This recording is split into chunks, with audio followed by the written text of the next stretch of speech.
Have you ever had your life stolen by your little sister? Well, I have. I sat at my desk, gazing out the window at the skyline. It still felt surreal sometimes, having a view like this.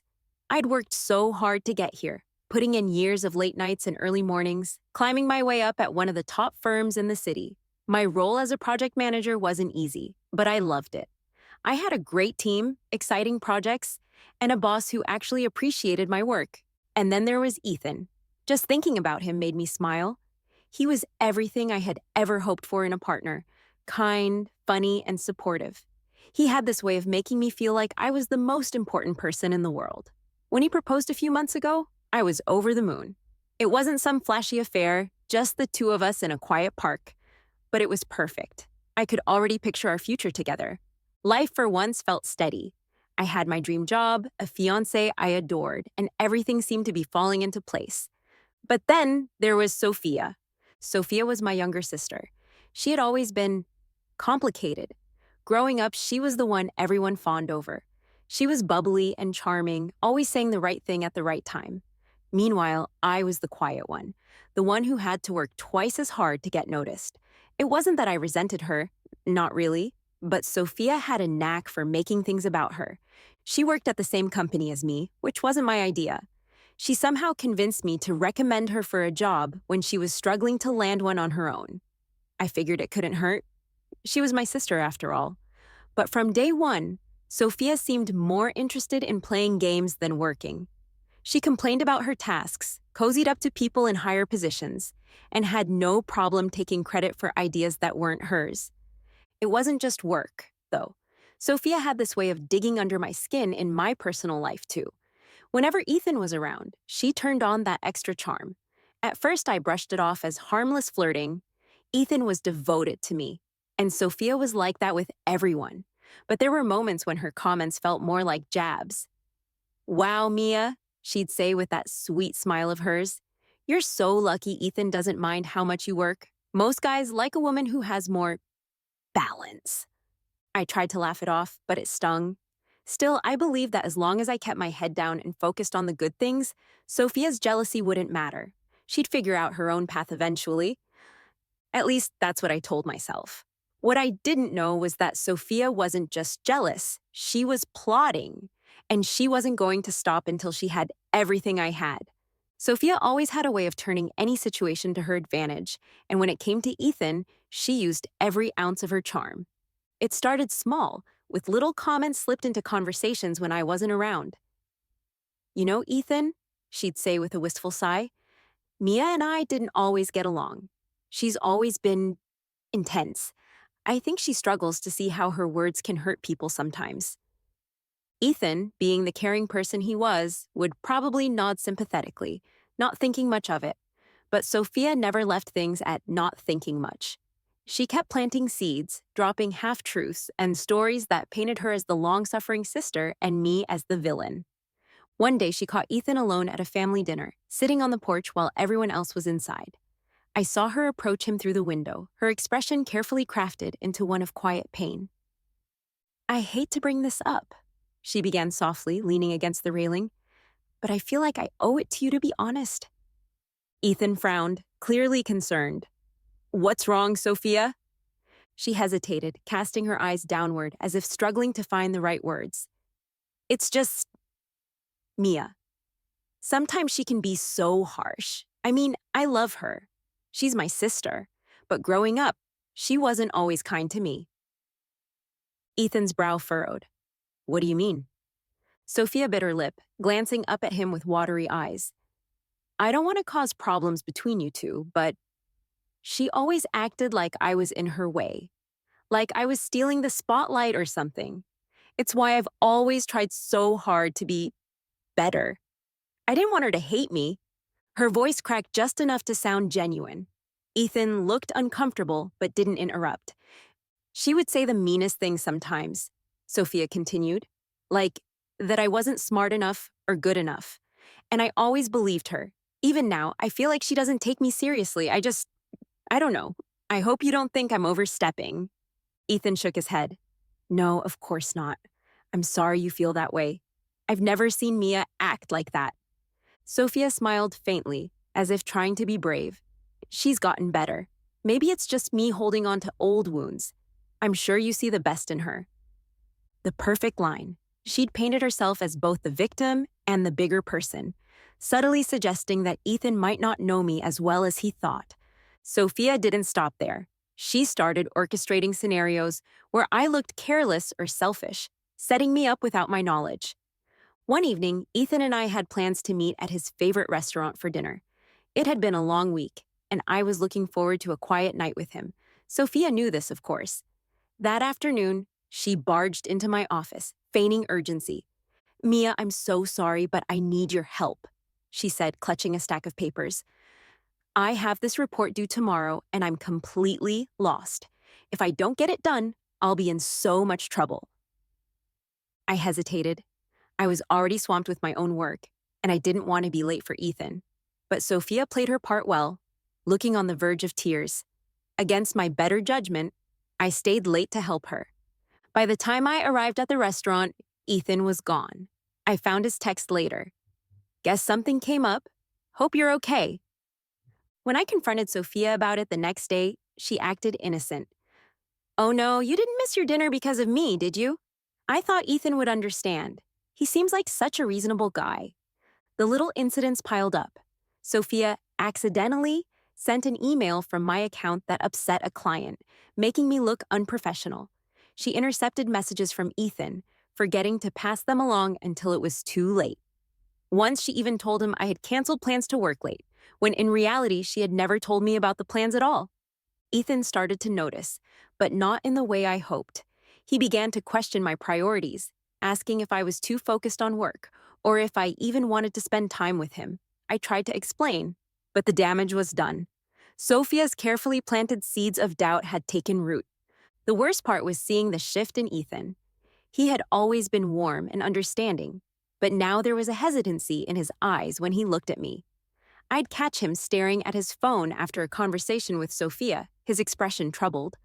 One night after dinner, I finally asked him about it. "Ethan, is everything okay? You've seemed distracted lately." He hesitated, then shook his head. "It's nothing. Just work stuff." But I knew it wasn't nothing. He was pulling away, and I couldn't figure out why. Every time I tried to get closer, Sophia found a way to wedge herself between us. Looking back, I should have seen the warning signs sooner. The way Sophia's stories never quite added up. The way she always managed to be around when Ethan and I were having a disagreement. But I didn't. I trusted her, even when she didn't deserve it. And that trust would cost me everything. I'd worked tirelessly on my project for months. It wasn't just about proving myself, it was about making a difference. The campaign I'd been developing could reshape the way our company approached marketing, and I was proud of every detail. Every late night, every coffee-fueled brainstorm, it was all worth it, or so I thought. Sophia, as always, lurked on the sidelines. She would hover at my desk, pretending to admire my work, asking innocuous questions about my strategy. "You're so creative, Mia," she'd say, her voice dripping with insincerity. "I don't know how you do it. I should have known better." The presentation day arrived, and I was ready. I had rehearsed my pitch a dozen times, visualized every question that might come my way, and prepared slides that would make any client sit up and take notice. But when I opened my laptop in the conference room, my heart dropped. The file wasn't mine. Instead of my polished, innovative campaign, there was a slapdash collection of slides, disorganized, riddled with errors, and completely off the mark. My stomach churned as I scrolled through, realizing this wasn't just a mistake. Someone had replaced my work. Sophia. I glanced at her across the table, and she had the audacity to look serene, even smug. She didn't need to say a word. The slight quirk of her lips was enough. The meeting began, and when it was my turn, I had no choice but to present what was in front of me. My voice trembled as I stumbled through the shoddy slides, each one an indictment of my supposed incompetence. The clients exchanged confused looks, and my boss's frown deepened with every passing minute. When it was Sophia's turn, she breezed through her presentation with confidence. To my horror, her campaign was my campaign, my ideas, my strategy, my exact words. She stole everything, and she did it flawlessly. The clients were impressed, and my boss practically glowed with approval as he praised Sophia for her outstanding work. I sat frozen, gripping the edge of the table so hard my knuckles turned white. My throat burned with unspoken words. How could she do this? How could she take everything I worked for and present it as if it were hers? The meeting ended, and I was summoned to my boss's office. The look on his face was a mix of disappointment and irritation. Mia, he began, leaning back in his chair, I don't know what happened today, but this isn't the standard we expect from you. I tried to explain, but he held up a hand. Let me finish. Your presentation was sloppy and unprofessional. The clients were unimpressed. We can't afford mistakes like this. But it wasn't I started again, my voice cracking. It doesn't matter, he said sharply.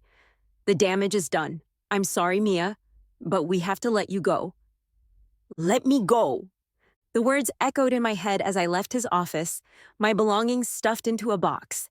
I passed Sophia on the way out, and she didn't even try to hide her glee. Rough day, huh? She said, smirking. Maybe this is a sign to take a break. You've been working too hard. I wanted to scream, to call her out in front of everyone. But what would it change? She'd already won. 2 days later, an email circulated announcing Sophia's promotion. My position, my work, my future, all of it handed to her on a silver platter. I sat in my apartment staring at the email on my phone. I felt hollow, as if everything that had ever defined me had been stripped away. My career, my reputation, my relationship with Ethan. Sophia had taken it all. But as the hours passed and the numbness gave way to anger, a thought formed in my mind. She may have won this round, but it wasn't over. Not yet. It was raining that evening. The kind of rain that seemed to seep into your bones, chilling you from the inside out. I was sitting on the couch staring blankly at the window as droplets streaked down the glass. I could feel it coming, though I had been trying to convince myself otherwise. Ethan had been distant for weeks, his affection replaced by skepticism and coldness I couldn't understand. When he walked in, his expression was set, his jaw tight. He didn't even bother with the usual pleasantries. No kiss on the cheek, no "how was your day?" Just a heavy sigh as he stood in front of me, arms crossed. Mia, he started, his voice low but firm. We need to talk. I knew those words. Nothing good ever followed them. My stomach churned, but I forced myself to nod. What's wrong? He hesitated, glancing away as if he couldn't even bear to look at me. Sophia told me everything. My heart stopped. Told you? What? She told me how you've been treating her all these years, he said, his voice rising with anger. How you've been manipulative, cruel, how you've been sabotaging her.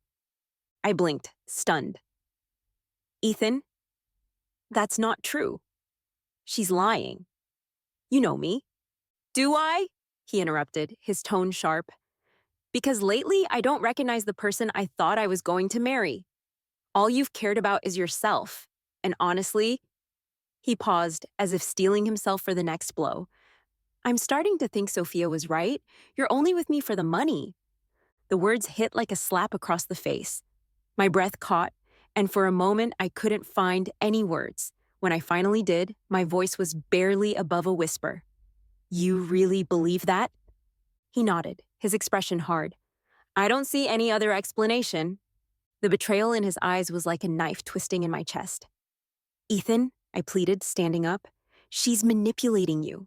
She's been jealous of me her entire life, and now she's turning you against me.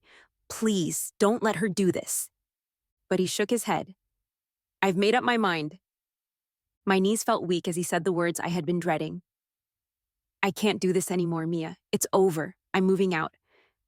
And I'm moving in with Sophia. The world around me seemed to tilt, the walls closing in. I sank back onto the couch, unable to process what I was hearing. He was leaving me. For her. As he turned to leave, I found my voice, though it cracked with pain. You're making a mistake, Ethan. He stopped at the door, but he didn't look back. Maybe, but it's one I can live with. The door slammed shut, and with it, the life I thought I had built came crashing down. The next morning, I packed my things. There was nothing left for me here. No job, no fiancé, no family. As I loaded the last suitcase into my car, I took one last look at the city I had called home. It was time to start over. Somewhere new. Somewhere far away from the betrayal that had shattered my world. The morning I left felt heavy, like the air itself was holding its breath. I had my life packed into the trunk of my battered old sedan. What little of it I had left.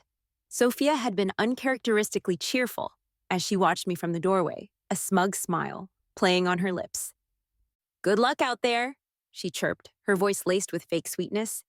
"I hope you find whatever it is you're looking for." I didn't respond. I just started the engine and pulled out of the driveway. The relief of leaving behind her manipulative, toxic presence almost drowned out the pain of everything else, almost. The highway was mostly empty that day. The radio played softly, but my mind was far from the music.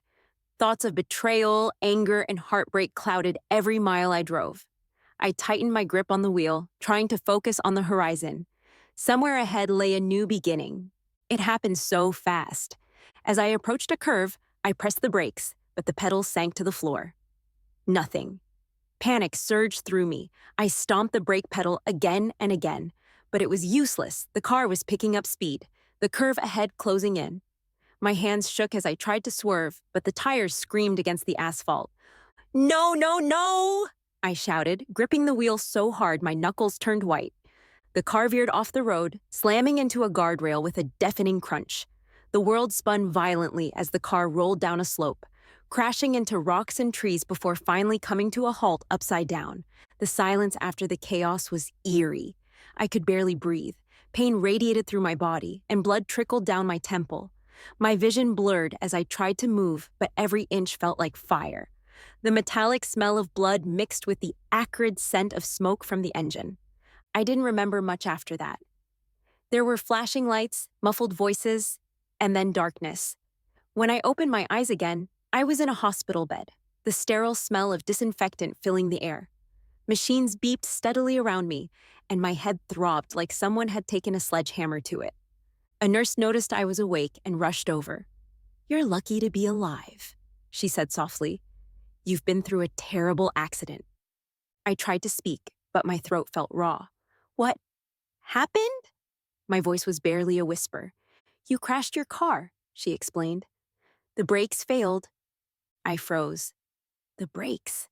My mind replayed the morning, Sophia's too bright smile, her lingering gaze as I drove away. A chill ran down my spine. As the nurse adjusted my IV, I heard something strange. A voice. Not hers, but clear as day. "Poor thing. She has no idea her life's about to change." I blinked, staring at her. Her lips hadn't moved. "What did you say?" She frowned. "I didn't say anything." I shook my head, confused. But then it happened again, this time as a doctor entered the room. "This one's a fighter. Most people wouldn't have survived that crash." I stared at him, my heart pounding. His mouth wasn't moving either. "What is happening to me?" I muttered under my breath. The thoughts kept coming.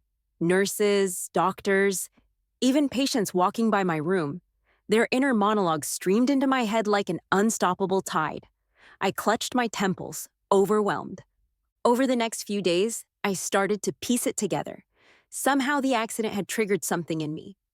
I could hear people's thoughts. At first, it was terrifying, but as I listened, patterns emerged. I could tell who was lying, who was sincere, and what people really wanted to say but couldn't. The ability was overwhelming, yes, but it was also powerful. I could use it. For the first time since everything fell apart, I felt a flicker of control. The city skyline stretched out before me, a mix of steel and glass glinting in the sunlight. It was beautiful, a symbol of hope and new beginnings. As I stepped off the bus with a single suitcase in hand, I promised myself one thing: no more looking back. I had nothing but a few dollars in my pocket and the strange new ability that had come from my accident. At first, the constant flood of thoughts from strangers was overwhelming, but I was starting to control it. By focusing, I could tune into someone's inner voice or block them out entirely. It was exhausting, but it was also empowering. This gift, or curse, depending on the day, was going to help me rebuild my life. I spent my first few nights in a cheap hostel, poring over job listings and sending out applications. My savings were gone, but I was determined to find something. My confidence wavered at times, but I clung to the knowledge that I had something no one else did. I could hear what people really wanted, what they feared, and what they needed to hear. During one interview, the hiring manager sat across from me, smiling politely but internally doubting my qualifications. She doesn't have the experience for this role, he thought, even as he said, "We're always looking for fresh talent." I adjusted my tone, focusing on the things I knew he valued. "I may not have direct experience in this industry," I said, "but I've managed challenging projects under pressure, and I excel at understanding people's needs. I believe that's exactly what this role requires." His eyebrows lifted and his thoughts shifted. "She's sharp. Maybe she can handle this." By the end of the interview, he was smiling for real. "Welcome to the team," he said, shaking my hand. The job was with a prestigious marketing firm, one of the best in the city. I started in an entry-level position, but I worked harder than anyone else. My ability to read minds gave me an edge. I knew exactly what clients wanted, even when they couldn't articulate it themselves. I could anticipate objections before they were voiced and tailor pitches to address them seamlessly. Within weeks, I was making waves. Coworkers were impressed by my ability to navigate tricky situations. Clients who were notoriously difficult to please left meetings looking satisfied, some even singing my praises to the higher-ups. One particularly challenging client was on the verge of backing out of a major deal. As he spoke, his thoughts betrayed his real concerns. "I'm worried they'll overspend on flashy ideas instead of focusing on the basics."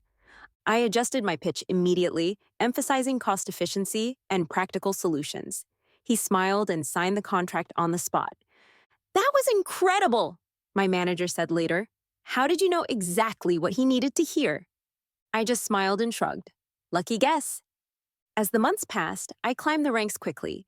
I became known as the problem solver, the person everyone turned to when a deal was on the line or a client was being difficult. My coworkers started to respect me, and my boss began to see me as indispensable. But it wasn't just about the work. I was building something far more important. My confidence, every deal I closed, every compliment I received, chipped away at the insecurity Sophia and Ethan had planted in me. I was proving to myself that I was capable, valuable, and worthy of success.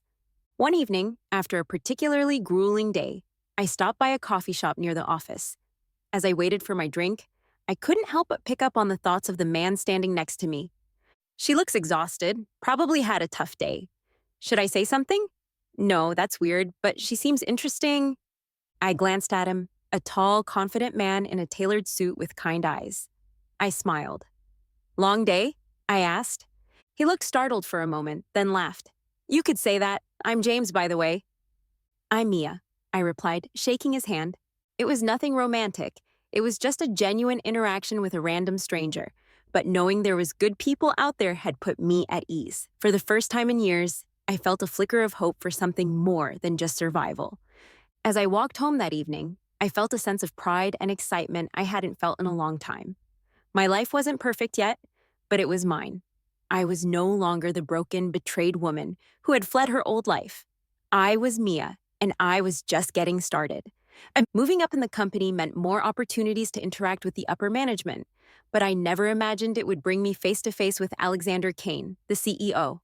Alexander was a name people spoke of in awe, sharp, charismatic, and almost untouchable. He rarely made time for employees outside his executive circle, so when I was called into a meeting with him to discuss a key account I'd closed, I couldn't help but feel nervous. He was everything the rumors said he'd be: tall, impeccably dressed, with piercing green eyes that seemed to see through every layer of a person. I was prepared for formality, for a one-sided conversation where he evaluated my work and sent me on my way. Instead, I found myself sitting across from someone who was genuinely curious. "So, Mia," he began, his voice calm but commanding, "how did you manage to convince Harrington Tech to sign with us? They've been avoiding our firm for years."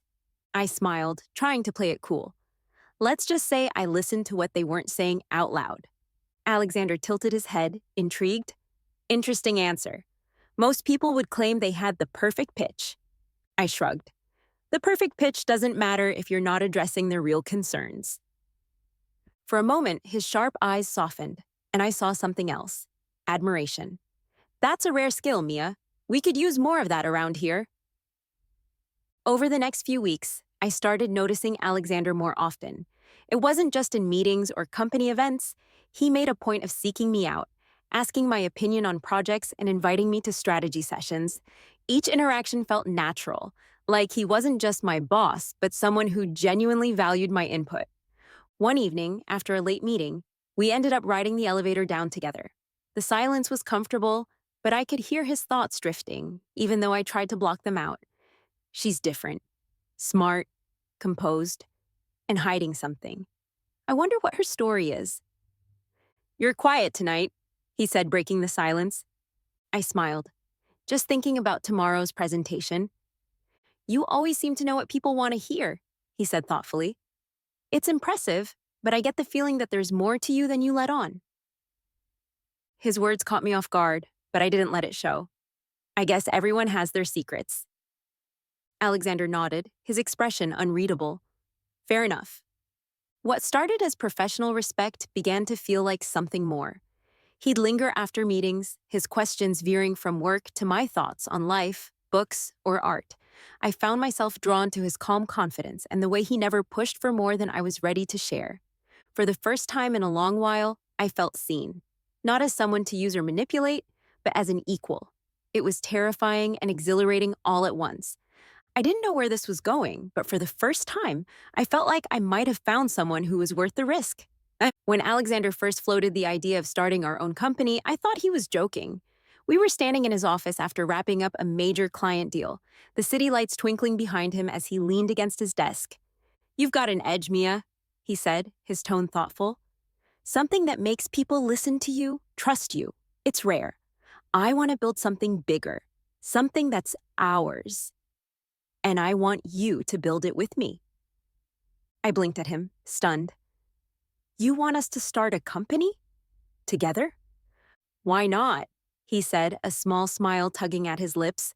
With your insight and my resources, we'd be unstoppable. It was a leap I'd never imagined taking, but the idea ignited something in me. I'd spent so much of my life working to please others, hiding my talents, and playing it safe. This was a chance to take control, to create something on my own terms. All right, I said, meeting his gaze. Let's do it. The weeks that followed were a whirlwind of planning and brainstorming.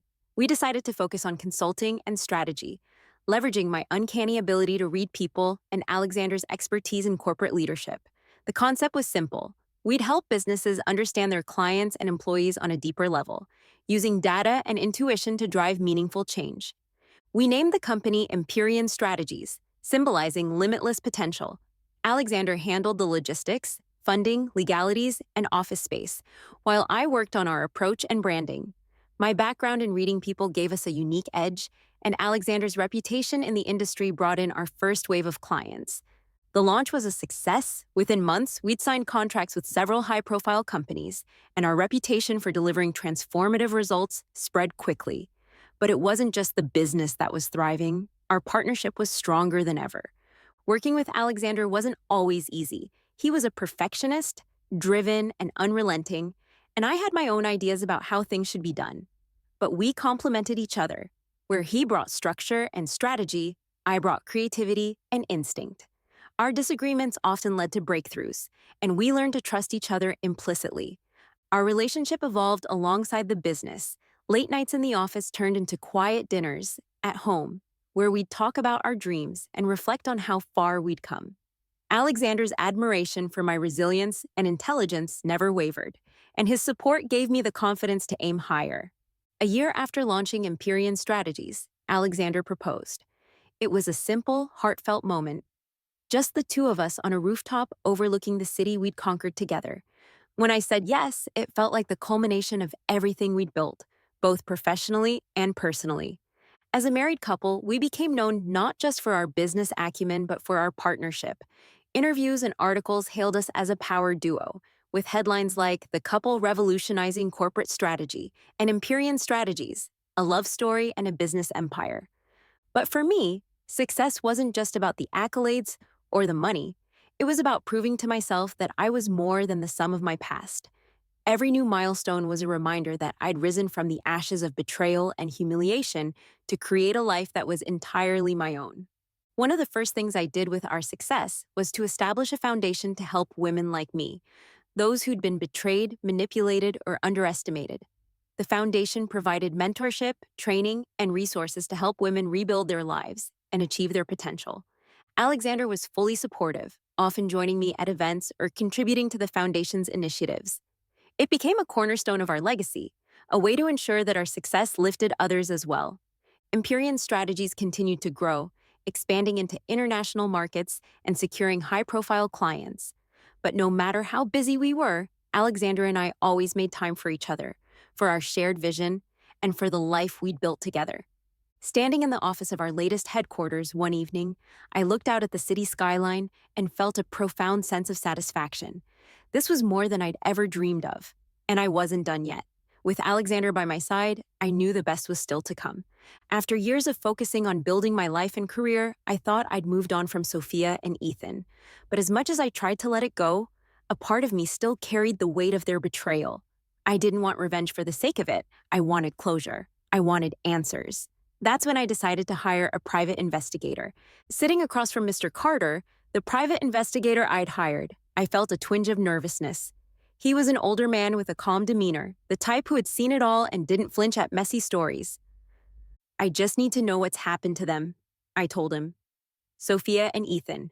I don't need every detail, just the important ones." He nodded, jotting down notes. "Consider it done, Miss Kane. I'll start with Sophia. If there's anything worth knowing, I'll find it." It didn't take long for Mr. Carter to deliver his findings. A week later, he sat across from me, a folder in hand. "Let's start with Sophia," he began, opening the folder. "She lost her job about a year ago. Incompetence and poor performance were the reasons given, though it seems there were also issues with her attitude. She clashed with colleagues, missed deadlines, and blamed others for her mistakes." I wasn't surprised. Sophia had always been good at playing the victim and shifting blame, but it seemed that charm only went so far in a professional setting. "She's been struggling to find steady work since," he continued. "Most of her income has come from odd jobs and short-term gigs. Nothing that would sustain the lifestyles she's used to." I couldn't help but feel a flicker of satisfaction. For years, Sophia had ridden on the coattails of others. Mine, in particular. Now it seemed she was finally facing the consequences of her actions. "And Ethan?" I asked. Mr. Carter's expression hardened. "He's not much better off. After you left, Sophia convinced him to invest in a series of ventures. Stocks, a failed tech startup, even a luxury boutique she wanted to open. Every single one flopped." I blinked. "A boutique?" "She sunk a significant amount of his money into it," Mr. Carter explained. "It closed within 6 months. Ethan's financial situation is dire. Their shared accounts are practically empty, and he's been taking loans to cover their expenses." "Loans?" I echoed, incredulous. The Ethan I'd known was frugal, almost to a fault. It seemed Sophia had managed to twist even that part of him. "They've sold off most of their assets," he added. "Cars, furniture, even some of Sophia's jewelry. They're renting a small apartment now, barely scraping by." As Mr. Carter continued to outline the details of their downfall, I felt a mix of emotions. Part of me wanted to revel in their misery, to feel justified for all the pain they'd caused me. But another part of me, the stronger part, felt a deep sense of vindication. They had destroyed my life, only to ruin their own in the process. "Thank you, Mr. Carter," I said, my voice steady. "You've done more than I expected." "There's one more thing," he said, sliding a photo across the table. It showed Sophia and Ethan outside a rundown building, their expressions tired and worn. "I thought you'd want to see this." I stared at the photo, taking in the contrast between the smug, glamorous couple they used to be and the defeated people they'd become. It was like looking at strangers. After Mr. Carter left, I sat alone in my office, the folder still open on my desk. For the first time in years, I felt like I had control. I had the knowledge, the power, and the resources to confront my past on my terms. Sophia and Ethan had taken everything from me once. Now, it was time to show them who I'd become and remind them of what they'd lost. The idea came to me as I stared at the photo of Sophia and Ethan outside their shabby apartment. A job offer seemed like the perfect way to lure Sophia into my world, to show her just how far I'd come and how far she'd fallen. My company crafted a glowing offer tailored to her skills, or lack thereof, making it impossible for her to resist. One morning, while sitting at my desk, I called my assistant, Lily. "I need you to send out a job offer," I said casually, sipping my coffee. "Make it generous, high salary, impressive benefits. Position it as a unique opportunity." Lily raised an eyebrow. "Any specific candidate?" "Yes," I said, my voice sharp. "Sophia Blake." Lily's mouth opened slightly in surprise, but she didn't ask questions. That's one of the reasons I trusted her so much. She just nodded and said, "Consider it done." A week later, Lily brought me the signed contract. "She signed it without hesitation," Lily said, holding back a smirk. "Didn't even ask for an interview." I leaned back in my chair, laughing softly. That was so typical of Sophia, always grabbing at the shiny opportunity without bothering to read the details. The morning Sophia was scheduled to start, I made sure to arrive at the office early. My outfit was sharp, my makeup flawless. Everything about me exuded power and confidence.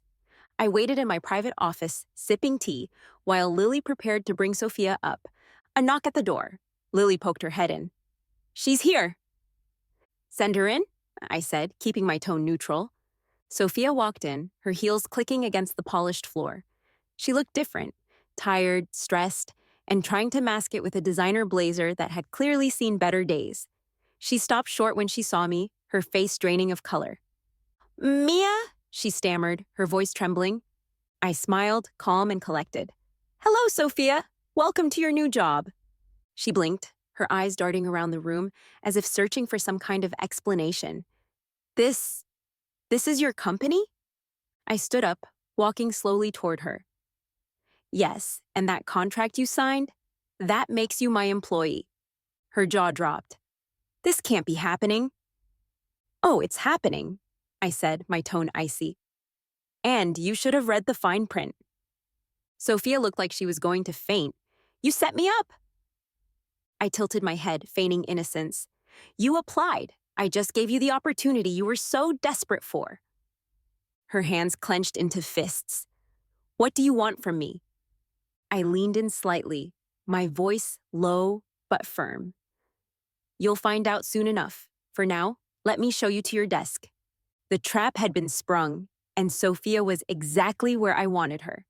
Sophia sat stiffly in the plush chair across from my desk. Her expression wavered between shock and anger, and her hands clenched the arms of the chair like she might bolt at any moment.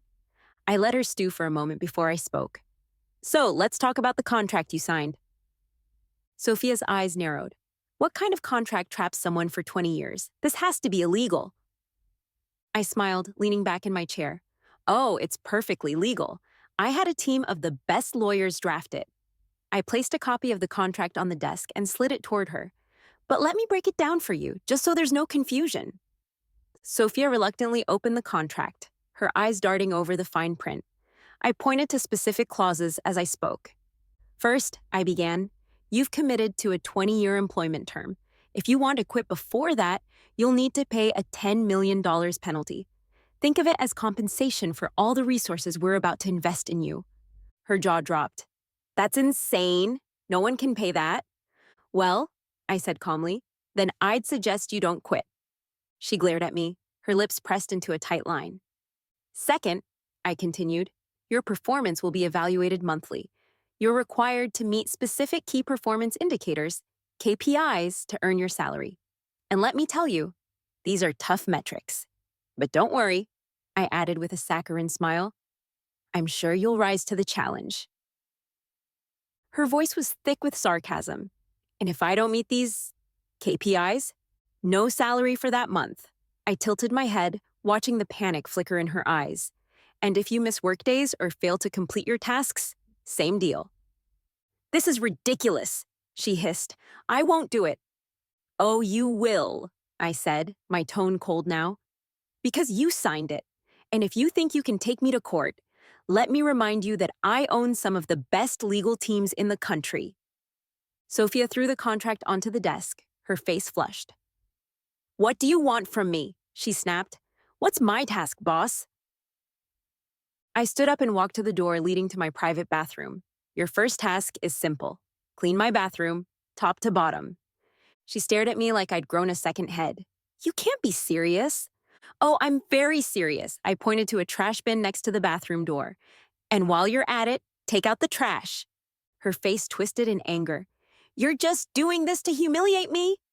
I smiled, letting the moment linger. "You're right, but I'm also teaching you something. Accountability. Actions have consequences, Sophia.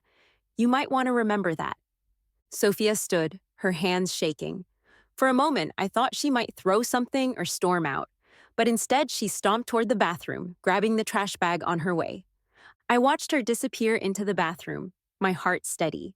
This was only the beginning. Sophia was about to learn what it felt like to be powerless, just as she'd once made me feel, and I had 20 years to ensure the lesson stuck.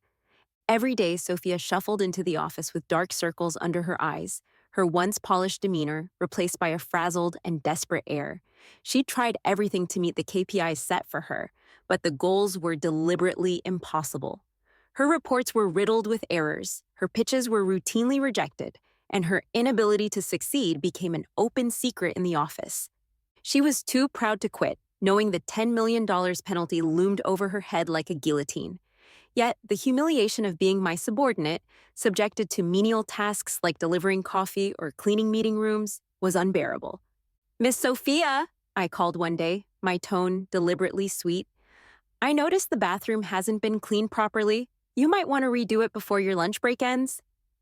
Sophia's face burned, but she nodded stiffly. She knew better than to argue. Meanwhile, Ethan's life with Sophia was unraveling. The lavish lifestyle she had promised to maintain vanished as her inadequacy became clear. She squandered their savings on bad investments and impulsive purchases, leaving them drowning in debt. One day, Ethan showed up at my office. He looked disheveled, a shadow of the confident man I once knew. "Mia," he said, his voice low and pleading, "I made a mistake. I should have trusted you. I see that now." I leaned back in my chair, keeping my expression neutral. "It's a little late for that, don't you think?" "I'm sorry," he continued, desperation in his eyes. "Sophia, she's not who I thought she was. I should have never doubted you. Can we, can we try again?" I stood, walking over to the window and gazing out at the skyline. "Ethan," I said, turning to face him, "you chose Sophia over me. You didn't just doubt me. You betrayed me, and now you want to come crawling back?" He opened his mouth, but I held up a hand. "No, you don't get to rewrite the past. Go back to Sophia, Ethan. You two deserve each other." As he left my office, shoulders slumped, I felt no satisfaction, just the quiet realization that I'd finally moved on. Sitting in my office one evening, I looked around at the life I'd built. The framed sketches of my company's achievements hung on the walls, the bustling city below reflected in the windows. I thought about everything it took to get here, the betrayals, the heartbreak, the challenges that once seemed insurmountable. I realized something. I wasn't bitter anymore. I wasn't defined by what happened to me.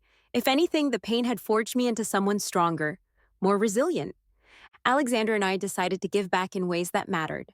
We launched mentorship programs for young entrepreneurs, focusing on women who'd faced workplace manipulation or familial betrayal. At one of our seminars, a young woman approached me with tears in her eyes. "Your story saved me," she said. "I was stuck in a toxic job, but I found the courage to leave. Thank you." Her words were like a balm, erasing the last remnants of self-doubt. My journey wasn't just about revenge. It was about turning pain into purpose.